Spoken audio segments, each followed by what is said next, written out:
Evangelho de João, capítulo 13, a partir do verso 1.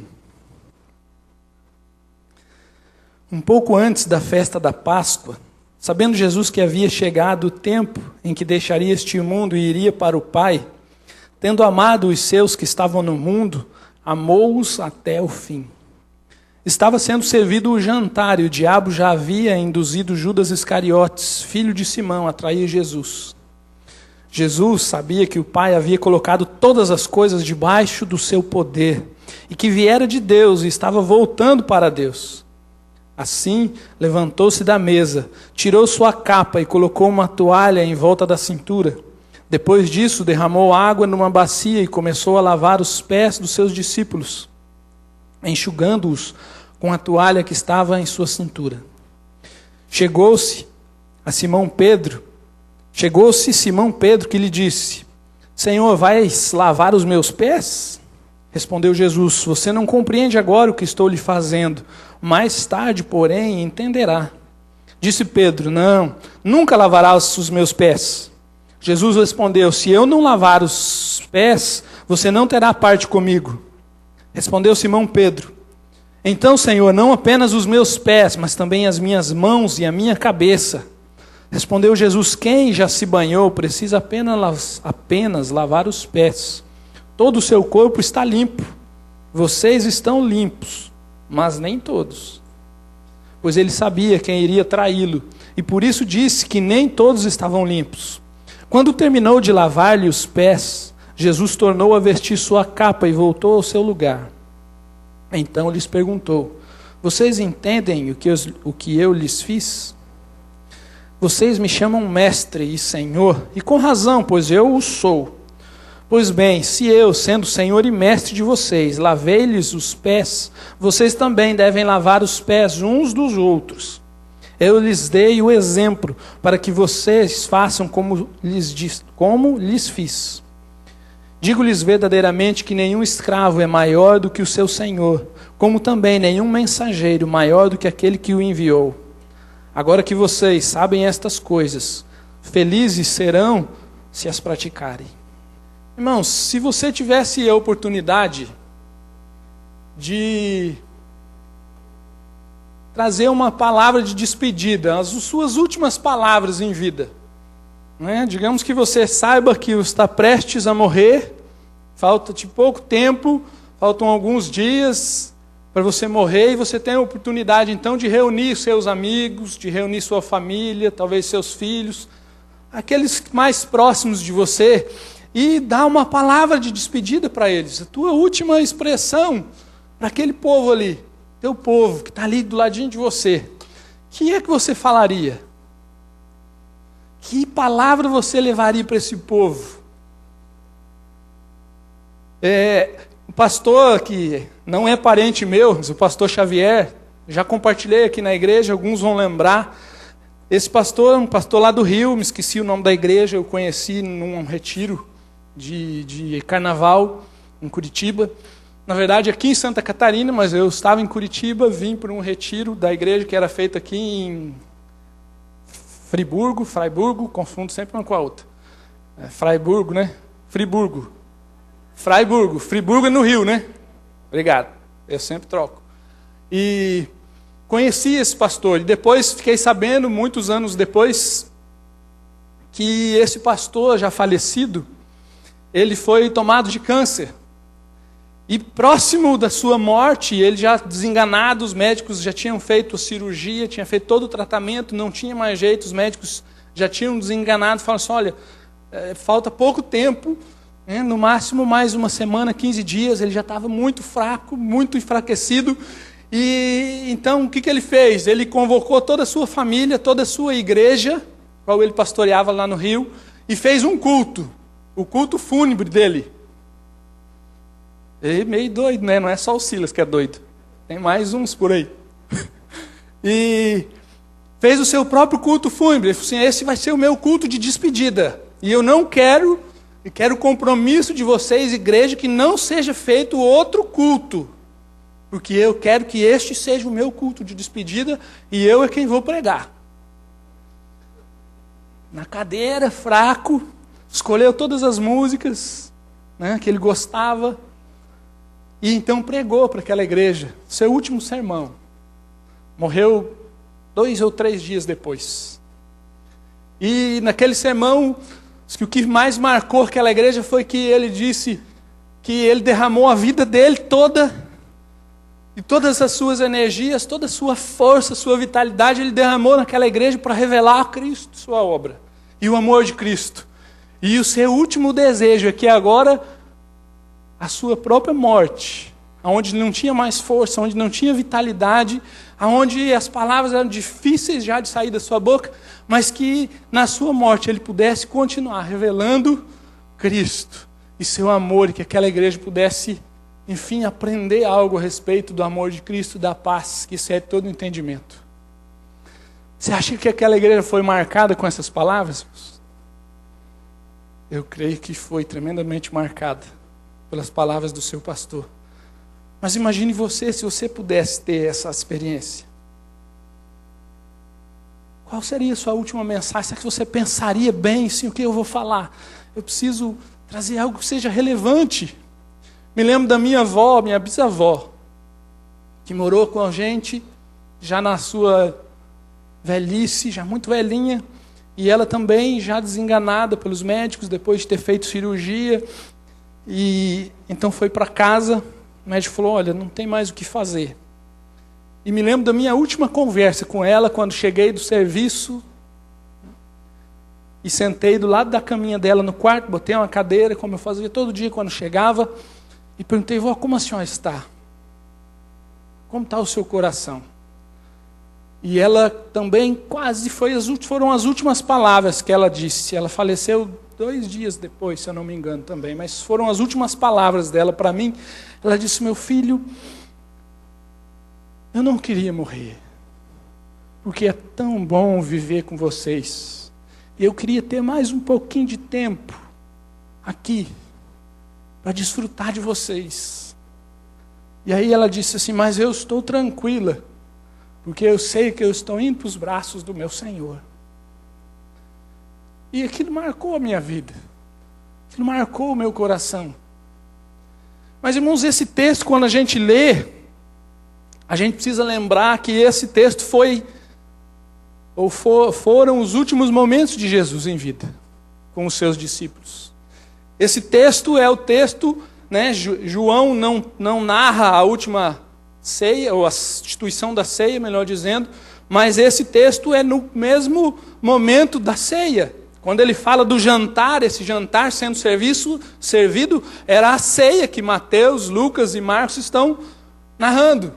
Era o seu último encontro, o seu último momento. Ele está reunido com os seus discípulos no seu último momento. Ele sai dali para o Getsemane para orar e logo em seguida é preso. Será que essas palavras são importantes para nós? Será que Jesus, antes desse momento, não refletiu e não pediu que o Espírito Santo desse a ele aquilo que precisava ser dito para aqueles discípulos na sua última oportunidade? Como tem valor esse texto, e a gente precisa extrair dele o que Jesus está dizendo para aqueles homens. O que ele disse com palavras e o que ele passou, ainda que não em palavras, mas que João percebeu e escreveu para a gente. Porque foram suas palavras de despedida. E a gente vai ver que Jesus, ele vai falar da essência da sua obra, do seu ensino nesse texto. E ele vai falar de uma maneira coordenada de como isso tem a ver com as nossas vidas, de como isso tem a ver com a sua obra. E a primeira coisa que a gente aprende desse texto está logo no comecinho. Você vai ver que, né, João fala então que depois da festa da Páscoa, Jesus sabendo que havia chegado o tempo, ele sabia que o tempo de sair desse mundo, de voltar para o Pai havia chegado, mas João então vai dizer que ele, tendo amado os seus que estavam no mundo, amou-os até o fim. A primeira coisa que marcou João, que expressou na vida de Jesus nesse momento, foi o amor de Jesus. Jesus amou. Jesus amou os seus. Jesus amou os discípulos. Jesus amou aqueles que estavam no mundo até o fim. Irmãos, e como é difícil hoje para nós compreendermos o amor do Senhor, porque como está deturpado o conceito de amor. O conceito de amor na nossa sociedade é totalmente deturpado e a gente pensa em amor como algo de relacionamento, como algo de estar junto e de fazer bem, de sentir-se bem. A gente pensa num amor que é algo que é para dentro de nós. É assim quando a gente casa, quando a gente busca uma esposa, a gente está procurando alguém que nos faça bem. E a gente fala, eu amo você, mas acima de tudo você ama você mesmo. Porque na hora que aquele casamento começar a fazer mal para você, e a sociedade é prova disso, e a igreja, para nossa tristeza, não é diferente, quando aquilo começa a fazer mal, não está me fazendo feliz, o que se faz? Muito prazer, foi bom, quanto durou? Não é assim? E aí a gente não consegue entender o que é que Jesus expressou nesse amor, que amou você, que me amou, mas me amou até o fim. É um amor que passa pela cruz. É isso que João está dizendo, é um amor que levou ele para a cruz. É um amor que envolve sacrifício. É um amor que envolve negar-se a si mesmo, como Jesus ensinou tantas vezes. E a gente precisa aprender a amar, e esse amor vai nos ensinar. Isso impactou a vida dos apóstolos, impactou a vida de João, porque o próprio João vai dizer na sua primeira carta que nós amamos porque Jesus nos amou primeiro. E que o amor de Jesus nos constrange. Paulo vai dizer isso. Que o amor de Cristo nos constrange. Então, quando nós compreendemos o amor de Cristo, quando esse amor toca verdadeiramente na nossa vida, e nós compreendemos esse amor, nós ficamos constrangidos. É a resposta que nós demos, é um constrangimento, o tamanho desse amor. E Jesus entra nesse jantar amando aqueles discípulos, todos eles. E Judas também estava lá. E Jesus amou a Judas. Jesus amou a Judas. Jesus lavou os pés de Judas. E eu fico imaginando Jesus ao lavar os pés de Judas, se no coração de Jesus não ficava aquele olhar falando, filho, há tempo de você se arrepender. Jesus sabia o que iria acontecer, e Jesus sabia que Satanás já tinha tomado aquele coração. Mas Jesus, como homem, e mediante ao seu amor, eu fico imaginando como ele tomava daquele pé, e lavando aquele pé, e tomando, e falando, um de vocês de me trair. Se aquelas palavras não eram dirigidas a Judas, para que Judas, quem sabe, não caísse em si. Mas o Senhor Jesus amou você. O Senhor Jesus me amou. E Ele ama você, mesmo quando você nega Ele. Mesmo quando você, com os seus atos e as suas atitudes, mesmo quando você pisa na bola, mesmo quando você tropeça, quando você cai, quando você faz essas bobagens, quando você nega em pensamento, quando você nega a expressão da sua vontade maligna, da sua carne, mesmo quando você nega fugindo da verdade, distorcendo a verdade, Jesus ama você. Ele amou até o fim e Ele não desiste de você. Mas esse amor precisa refletir em nós como um constrangimento que nos leva a amar, como diz a palavra. A palavra diz que quando esse amor nos atinge, esse constrangimento está lá em 2 Coríntios 5, 14, pois o amor de Cristo nos constrange, porque estamos convencidos de que um morreu por todos, logo todos morreram. E Ele morreu por todos, para que aqueles que vivem já não vivam mais para si mesmo, mas para aquele que por eles morreu e ressuscitou. 1 João diz o seguinte: nós amamos aquele que nos amou primeiro. Se alguém afirmar, eu amo a Deus, mas odiar seu irmão é mentiroso, pois quem não ama seu irmão, a quem vê, não pode amar a Deus, a quem não vê. E Ele nos deu este mandamento: quem ama a Deus, ame também seu irmão. Mas, irmãos, a gente fica com esse texto de uma maneira muito genérica. E mais uma vez a gente traz esse amor para o nosso conceito de relacionamento. E aí você pensa, não, eu amo meus irmãos, eu não tenho problema com ninguém da igreja, eu não guardo mágoa de ninguém, eu convivo bem com todo mundo, eu tenho muitas amizades, é tudo muito jóia. Mas esse não é o amor que Jesus quer que nós vivamos. O amor de Jesus é o amor que vai até o fim, que sacrifica e passa pela cruz. É um amor que faz sacrifícios. Faz sacrifícios. Quais sacrifícios você tem feito de amor? Pelos seus irmãos e por aqueles que nós hoje mesmo cantamos. Que esse amor possa, eu até anotei, que a criação possa ver a luz do seu Criador. Aquele revela o amor através de nós. Como é que nós vamos expressar o amor de Cristo se não for um amor sacrificial? Nós podemos ter relacionamento com vários amigos, irmãos, que não são irmãos nossos. E podemos ter um bom relacionamento, recebê-los em casa, estar na casa deles, temos um carinho muito grande, mas como eles vão compreender o amor de Cristo através de nós, se não houver sacrifício?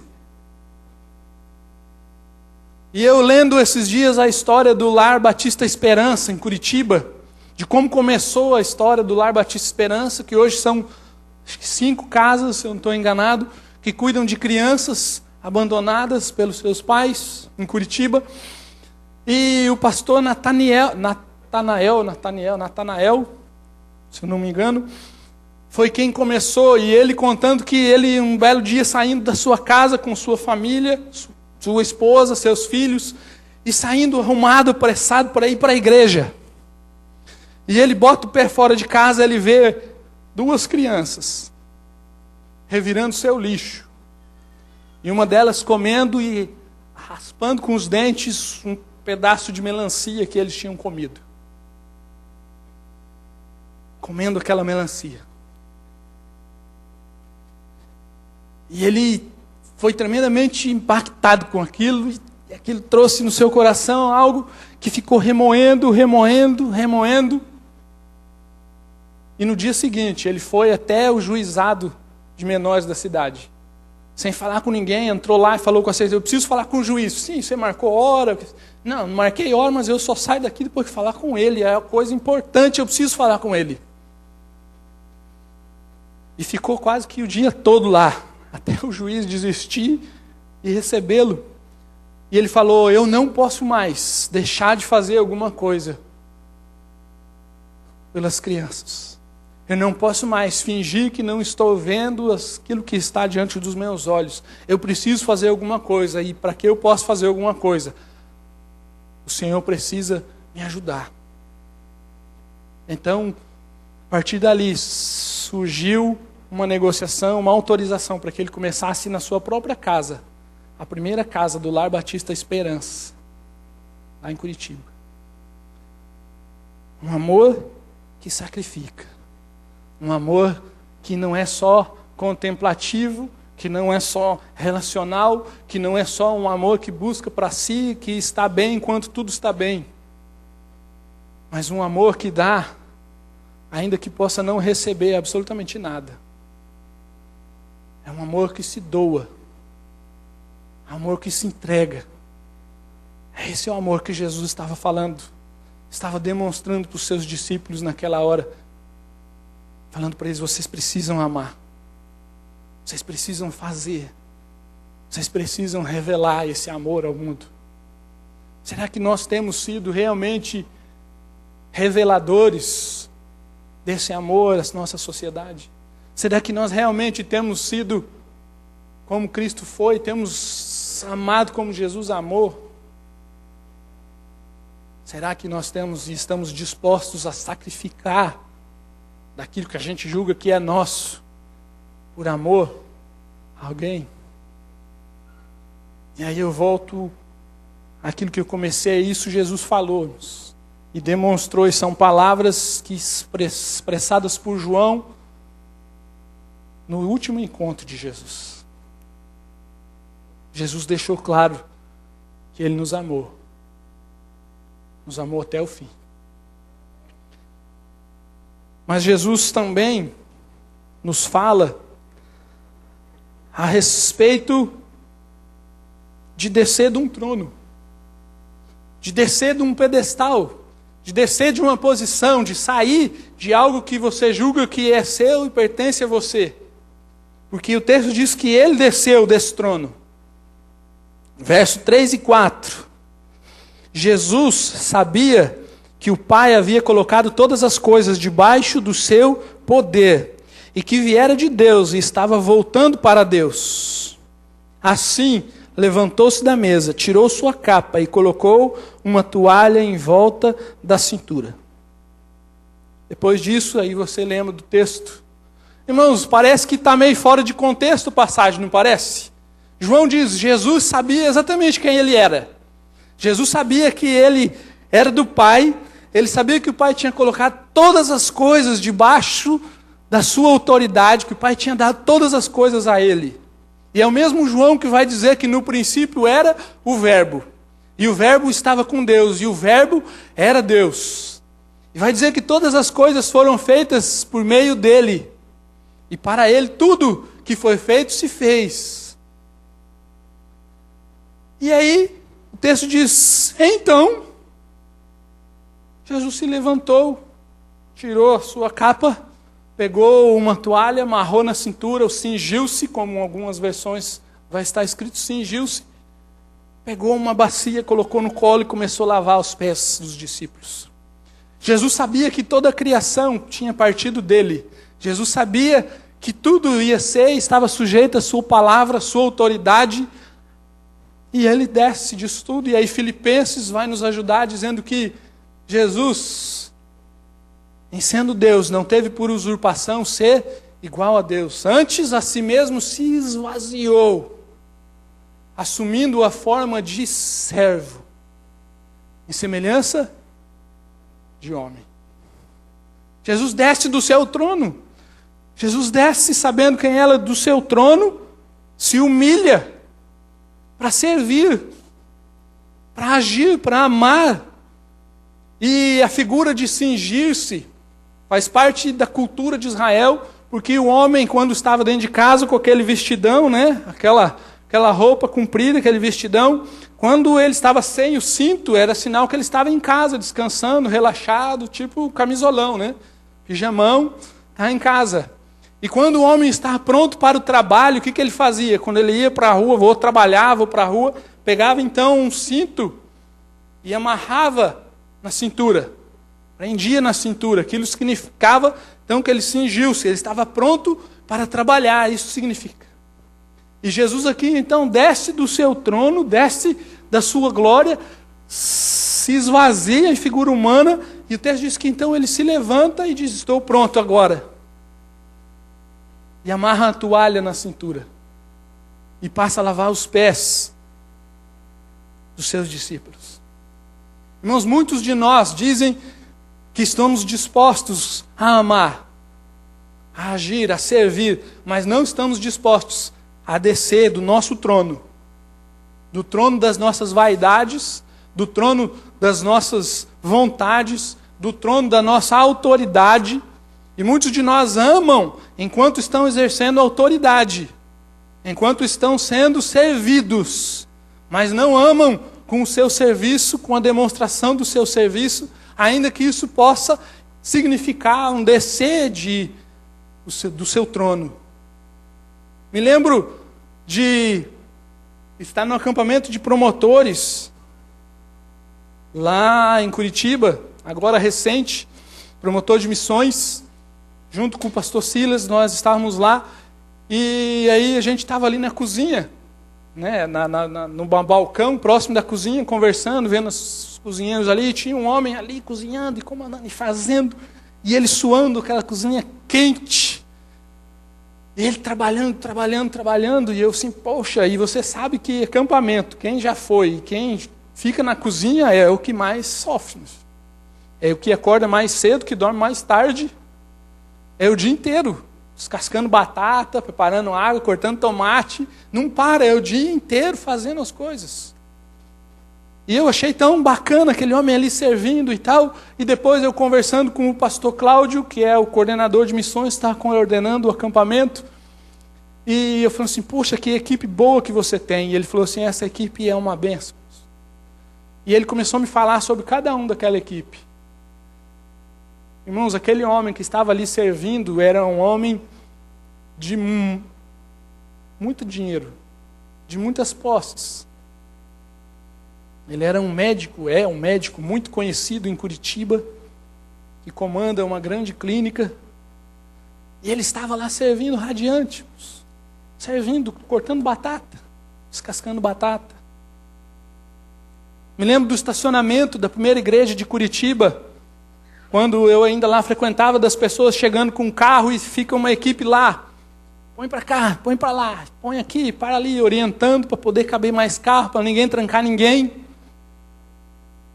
E alguns daqueles homens que eu conhecia eram homens de funções de diretoria em grandes empresas da cidade, eram homens com grandes posições e estavam lá servindo, cuidando de carros.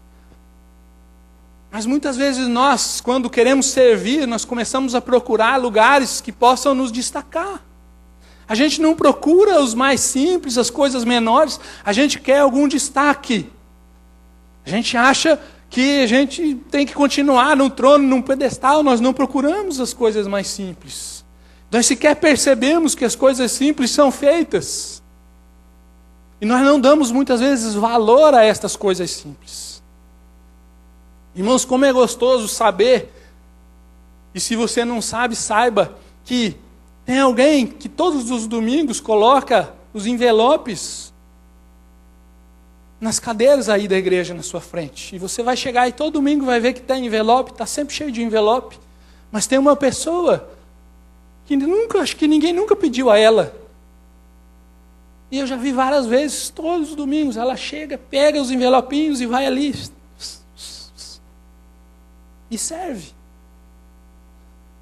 A gente não consegue alguém para trocar a água da igreja quando acaba. Quantas vezes a gente vai lá e está vazio? Talvez seja um serviço não tão digno, né? Para você julgue que não seja. Mas as pequenas coisas ninguém quer fazer. O que não aparece ninguém quer. A igreja quer servir. A igreja quer receber amor. A igreja quer vir estar aqui no domingo e quer um bom louvor. E quando o louvor não é do seu agrado, ele reclama, não gosta. Ele quer que o ar esteja na temperatura que seja agradável, assim como eu também quero. Quer que o banco esteja confortável. Quer que tudo corra bem. Mas será que você está disposto a fazer parte disso, a servir? Ou você só quer receber? Porque quando eu olho para Jesus, ele vai descer do seu trono, vai servir, ele vai dizer logo mais à frente, eu lhes dei exemplo, assim como eu fiz, faça, desça do seu trono, desça das suas posições, de tudo aquilo que você acha que tem, porque sobre nós tem um agravante. Porque nós não temos trono nenhum. Jesus tinha, e ele realmente desceu. Mas nós não temos. Nós nos colocamos numa posição que não nos pertence. E a gente senta lá e fala assim, agora é comigo. E a gente senta no trono e quer muita gente servindo. A gente quer as pessoas lavando os nossos pés. Mas a gente não quer lavar os pés das pessoas. E talvez você fique pensando, mas eu não sei o que fazer, pastor, eu não sei como eu posso ajudar, irmão, ore. Porque eu tenho certeza que se você orar assim, falando, Senhor, revela de que maneira eu posso abençoar a igreja, de que maneira eu posso abençoar pessoas, eu acho que você vai ficar ocupado por um bom tempo. E você vai ter que falar, Senhor, chega, já entendi, tá bom por enquanto. Porque o que não falta é coisas para fazer no reino de Deus. O que não falta é oportunidade de servir, é oportunidade de agir, de fazer parte do reino. E isso é um privilégio que o Senhor nos dá. Mas Jesus então continua. E no verso 8, Pedro diz, Não, nunca lavarás os meus pés. Jesus respondeu: se eu não os lavar, você não terá parte comigo. Respondeu Simão Pedro: então, Senhor, não apenas os pés, mas também as minhas mãos e a minha cabeça. Respondeu Jesus: quem já se banhou precisa apenas lavar os pés. Todo o seu corpo está limpo. Vocês já estão limpos, mas nem todos. Pois ele sabia quem iria traí-lo e por isso disse que nem todos estavam limpos. Irmãos, Jesus tem uma missão e ele, nesse texto, nas suas últimas palavras com os discípulos, no seu último encontro, ele faz questão de falar a respeito da sua missão, de restaurar o homem. De restaurar o homem, porque ele fala que nós precisamos estar limpos, lavados, restaurados. Precisamos estar limpos. A palavra diz também que ele veio buscar e salvar quem estava perdido. Ele fala isso lá na casa de Zaqueu. Quando está na casa de Zaqueu, e ele diz: hoje a salvação entrou nesta casa. Ele diz: porque o Filho do Homem veio buscar e salvar o que estava perdido. Ele vem salvar, ele vem lavar, ele vem restaurar. Mas sabe qual é o problema, irmãos? É que tem muita gente achando que está precisando lavar só o pé, mas ainda não tomou um belo banho, ainda não foi restaurado, e ele está muito seguro, muito tranquilo, achando: não, de vez em quando eu dou as minhas escorregadas, e Jesus lava meu pé, e está tudo bem. Mas lavar os pés é para quem já está limpo, para quem já está limpo, para quem já foi santificado, para quem já foi transformado, para quem já foi regenerado. E aí esse ainda preso neste corpo de carne, algumas vezes o Espírito Santo vai constranger, ele vai falar: você pecou, meu filho. E aí ele, com imensa tristeza, arrependimento e lágrimas nos olhos, vai chegar: Senhor, tem misericórdia de mim, me perdoa. E a obra de Cristo então lava os teus pés, porque você está limpo. Mas se você está lavando só os pés, e você está tendo uma ação de religiosidade, muitas vezes, como o Yuri já falou, e aqui realmente tem muito religioso, que vem para a igreja como que uma ação de lavar os pés, porque acha que estando na igreja, estando junto com as pessoas, então isso faz parte. Mas não tem uma transformação de vida. E sabe que amanhã vai continuar do mesmo jeito, nada vai mudar, nada vai transformar, e aquilo que ele fez semana passada, e chegou aqui hoje, falou: Senhor, me perdoa. Amanhã vai fazer tudo de novo. Irmãos, esse homem não foi lavado, essa mulher não foi lavada, continua imundo. E lava os pezinhos e sai faceiro. Sai com o pé limpo, com o resto imundo. Assim como quando Jesus está com seus discípulos, ele deixa muito claro: vocês estão limpos, mas nem todos. Tem um que não está limpo. Judas estava lá. E há muitos aqui, irmãos, que ainda precisam ser lavados, transformados, para então sim desfrutar dessa obra de ter os seus pés sendo limpos por Cristo. Para poder então fazer parte, estar realmente sendo parte da obra de Cristo. Essa é a missão de restauração de Jesus, de restaurar a nossa condição diante de Deus, diante de Cristo, de estarmos limpos, santificados. E somente Ele pode fazer isso. Mas Ele também nos deixa, assim como Jesus falou, a missão de ser parte dessa obra. Ser parte da obra de restauração. Você consegue imaginar isso? O Senhor nos dá o privilégio de sermos parte da sua obra de restauração do próprio homem, porque Paulo vai dizer em 2 Coríntios, capítulo, não marquei o capítulo, verso 17. Portanto, se alguém está em Cristo, é nova criação. Alguém lembra de cabeça? 5, o verso eu sabia, está anotado. 5,17. Portanto, se alguém está em Cristo, é nova criação. As coisas antigas já passaram, eis que surgiram coisas novas. Quem está em Cristo é o quê, irmãos? Nova criação. O modo de viver, o modo de agir, o modo de fazer as coisas mudou, não é mais o mesmo. Mudou. Você foi lavado, foi transformado. essa roupa não é mais a mesma, é outra. Você foi revestido do novo homem. 18. Tudo isso provém de Deus, que nos reconciliou consigo mesmo por meio de Cristo e nos deu o ministério da reconciliação. Ou seja, que Deus em Cristo esteja reconciliando consigo o mundo, não levando em conta os pecados dos homens, e nos confiou a mensagem da reconciliação. Portanto, somos embaixadores de Cristo, como se Deus estivesse fazendo o seu apelo por nosso intermédio. Por amor de Cristo, lhes suplicamos, reconciliem-se com Deus. Deus tornou pecado por nós, aquele que não tinha pecado, para que nele nos tornássemos justiça de Deus. Nós somos mensageiros de uma mensagem, a mensagem da reconciliação. Cabe a nós levar essa mensagem, cabe a nós levar esse apelo do Senhor, reconcilie-se com Deus. Como? Em Cristo. Como? Sendo transformado, sendo nova criação. Deixa Deus agir na sua vida. É nossa a mensagem. Mas muitas vezes quando lemos essa passagem de Jesus lavando os pés dos discípulos e dizendo, eu lhes dei exemplo, façam igual a mim.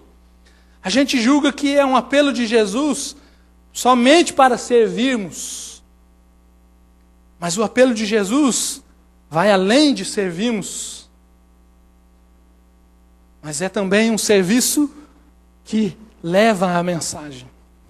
É um serviço que anuncia a respeito dessa santificação, que anuncia a respeito da obra da reconciliação, que expressa na sua vida esse amor e que faz com que as pessoas, então, ao ver essa palavra, essa mensagem, essa vida que expressa uma nova criação, cheguem-se a Deus. Respondam ao apelo de Deus, de reconciliar-se com Ele. Será que você tem sido de fato um ministro da reconciliação? Será que você tem lavado pés? Será que você tem estado cingido com um cinto amarrado na cintura, falando, Senhor, eu estou aqui pronto para servir, para levar a Tua palavra, para levar o Evangelho, para falar e ser uma prova viva desse amor que transforma as pessoas? Será que temos sido? Ou será que temos sido aqueles que estão fechadinhos no seu mundo, buscando o conforto, buscando todos os benefícios que o Evangelho nos dá, buscando todos os benefícios que o Senhor pode nos trazer, mas não dispostos a levar essa mensagem, não dispostos a fazer parte do ministério de reconciliação de Cristo. E muitas vezes nós usamos a palavra, a obra de Cristo, o ensino de Cristo, como se fosse algo possível de ser dividido, de ser vivido apenas parte dele. Esse aqui eu consigo, esse aqui eu não consigo, esse aqui dá. Ninguém é perfeito. Um pouco dá, um pouco não dá. Mas a palavra de Deus não é dessa maneira, a mensagem de Cristo não é assim, irmãos. A gente precisa agir e fazer, não tem escapatória. Não tem como você escolher aquilo que você quer. O Senhor Jesus nos disse o que Ele quer, o que Ele deseja, e isso é privilégio, é isso que a gente precisa entender.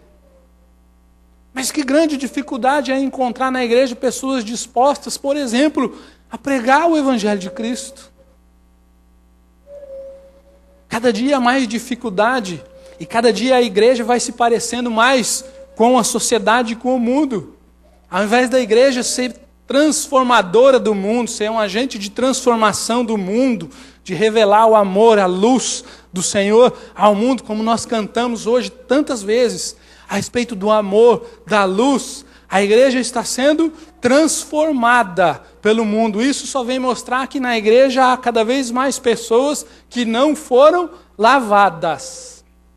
E talvez você seja uma delas, que pode estar aqui talvez há muitos anos, mas ainda não foi lavado, ainda não foi transformado, ainda não é nova criatura.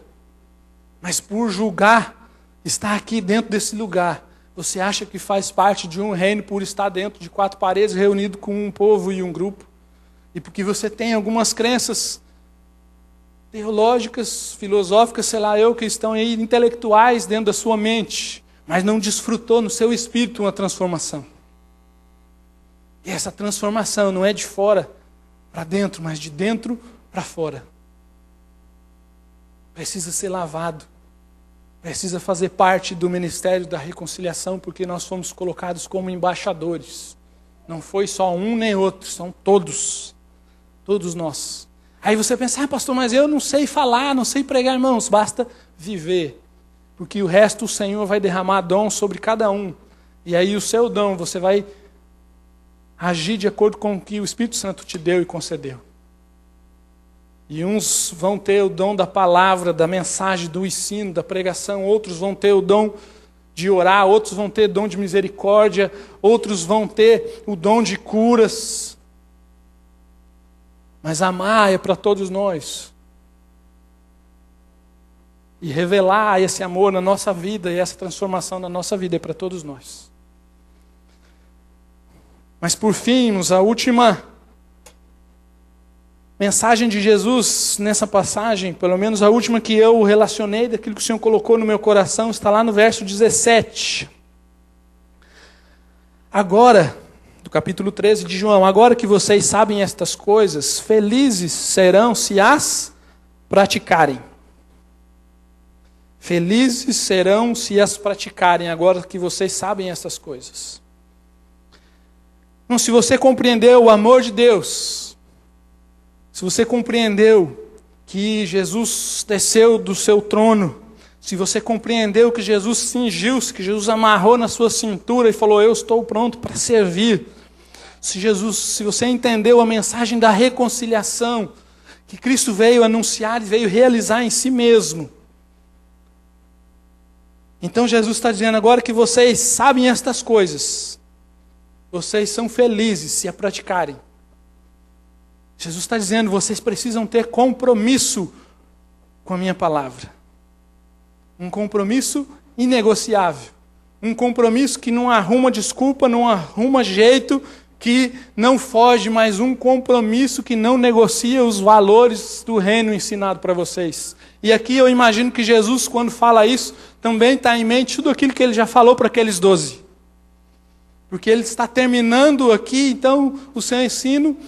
Ele diz, pratiquem estas coisas, vocês já sabem estas coisas, mas aqueles homens viram as mensagens todas de Jesus, viram os milagres de Jesus que ele realizou, viram a maneira de viver de Jesus, e ele diz, agora que vocês sabem estas coisas, vocês são felizes se as praticarem. E nós temos caído num cristianismo hoje, que eu chamo o cristianismo de mentirinha, que é um cristianismo meramente contemplativo, que as coisas ficam na base das ideias.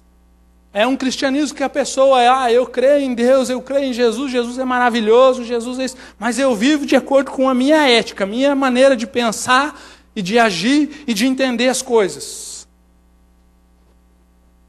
E o cristianismo fica contemplativo, que não age, que não interage.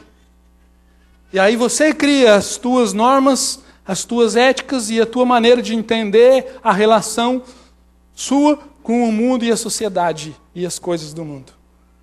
E você não age de acordo com a ética, os ensinos de Jesus. E isso não funciona para quem já foi lavado. Isso é a ação de quem não conhece o amor de Cristo. De quem não foi constrangido ainda porque não conheceu. De quem não compreendeu o tamanho da humilhação de Cristo ao descer do seu trono e revelar-se em figura de servo, figura humana. Você não compreendeu o tamanho da restauração de Cristo, o tamanho da sua obra, e aí você quer viver pelas próprias contas. E aí quando eu olho para os apóstolos que compreenderam isso, eu vejo os apóstolos quando saem do Sinédrio, lá em Atos capítulo 5, verso 41, eles estão presos e eles já foram açoitados, e o sumo sacerdote fala, vocês parem, já tinham sido presos, foram milagrosamente soltos então da prisão, depois estão lá, saem da prisão e estão pregando no templo. Eles não foram pregar, eles foram para dentro do templo, e estão lá pregando a respeito de Cristo. E os guardas chegam e falam, senhores, mas que eles não estavam presos? E pegam ele de novo, levam para o sumo sacerdote. E o sumo sacerdote, vocês estão malucos? Não dissemos para vocês pararem de anunciar desse Cristo, desse Jesus, e vocês espalharam essa doutrina por todos os cantos. E eles respondem o quê? Mais vale a servir a Deus do que a homens. E nós vamos continuar pregando. E aí eles dão mais umas chicotadas, falam, vão e ó, fiquem quietos. E o texto diz, verso 41 do capítulo 5 de Atos, os apóstolos saíram do Sinédrio, alegres por terem sido considerados dignos de serem humilhados por causa do nome de Cristo.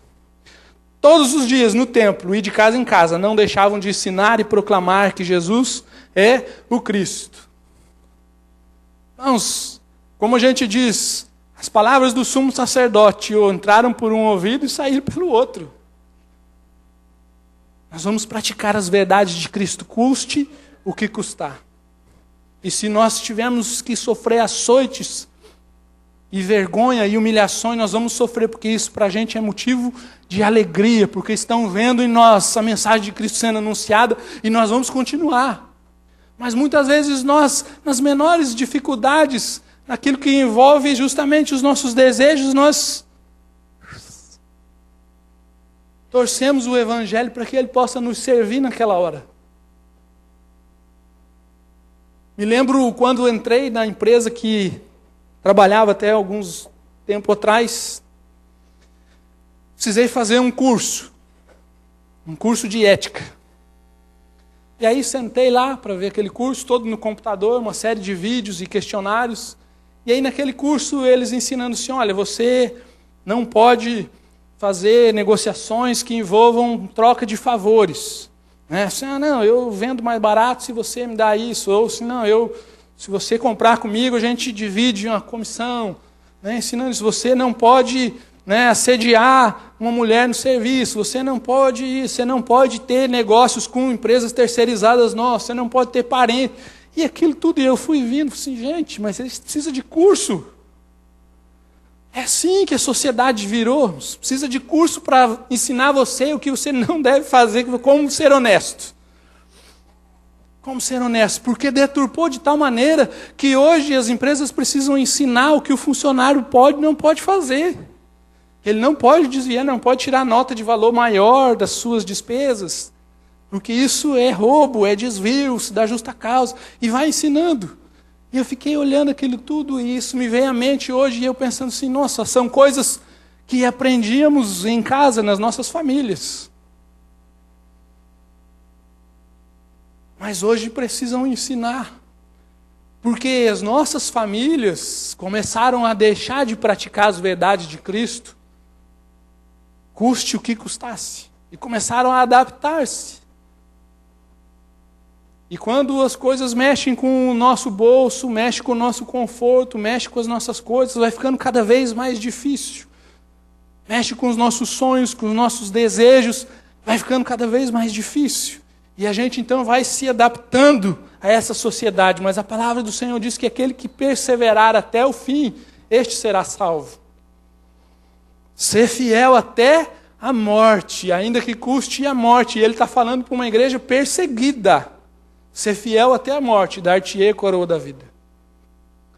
E quantos de nós bate no peito e fala, se eu estivesse em algum país e houvesse perseguição, eu não negaria Cristo.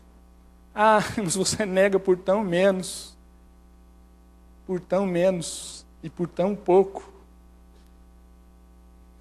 Me lembro de ter visto um testemunho de um jovem muçulmano no Sudão, no país da África, o Sudão, e esse jovem se converte ao Evangelho. E o Sudão e a grande maioria dos países da África que são muçulmanos, é na verdade uma grande bagunça, me fugiu o termo, mas eles praticam, são muçulmanos, mas eles não deixam as suas crenças tribais. Então eles têm todas as crenças e os rituais tribais, mas também são muçulmanos. E então esse jovem, ao se converter, chega até o seu pai, que era um líder daquela tribo onde ele vivia, e ele fala para o seu pai, eu hoje me converti, eu hoje conheci Jesus Cristo, e então agora eu não quero mais saber desses rituais Porque ele entendeu que aquilo eram rituais de Satanás e eu não quero mais seguir o Alcorão, eu quero seguir a palavra de Cristo. E aí o seu pai fala assim, não, peraí, você quer ser cristão, seja cristão, mas você precisa continuar aqui caminhando junto com a gente, nos nossos rituais, nas nossas tradições familiares. Seja cristão, mas continue aqui. Até porque isso envolvia o sustento da família. Os rituais, as ofertas, tudo aquilo fazia parte do sustento daquela família. E aquele jovem fala assim, não, pai, eu não posso mais. Porque o Deus que eu agora creio não aceita mistura com as obras de Satanás. E aquele jovem é espancado violentamente pelo seu próprio pai e pelos seus irmãos. E jogado fora da tribo, no meio do mato. E ele lá no meio do mato, semi-morto, se levanta. E uma voz diz para ele, volta para sua casa. E ele volta para sua casa. E o pai fala, você está fazendo o que aqui? Você vai então viver do jeito que a gente vive, que essa família vive? E ele diz, não, pai, eu vim aqui porque o Espírito do Senhor me disse para voltar para cá e falar que Ele ama você. E que Ele quer transformar a sua vida. Pancada de novo. Joga no mato. Agora morreu. E aquele jovem se levanta de novo. E uma coisa, mais uma vez, impulsiona ele. Ele volta para casa. Todo quebrado. E bate. E fala, pai, eu voltei porque o Espírito Santo do Senhor me disse que Jesus Cristo ama você e Ele quer transformar a sua vida. Isso acontece 4 vezes. E na 5ª vez que ele volta, aquele pai então não aguenta mais. Ele fala para mim desse Jesus, porque não é possível uma fidelidade tão grande. E aquela família toda é alcançada pelo Evangelho do Senhor Jesus.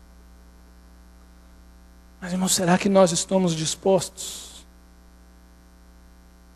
a seguir estes ensinos, toda e qualquer circunstância, toda e qualquer dificuldade, toda e qualquer perseguição, a cumprir a vontade do Senhor? Seja aquilo que esteja envolvendo, que eu possa vir a perder, ainda que eu possa perder dinheiro, ainda que eu possa perder minha vida, ainda que eu possa perder pessoas que eu ame, será que eu estou disposto a cumprir aquilo que o Senhor Jesus me ensinou para verdadeiramente ser feliz? Isso que diz a palavra. Porque se vocês praticarem estas coisas, então vocês serão felizes.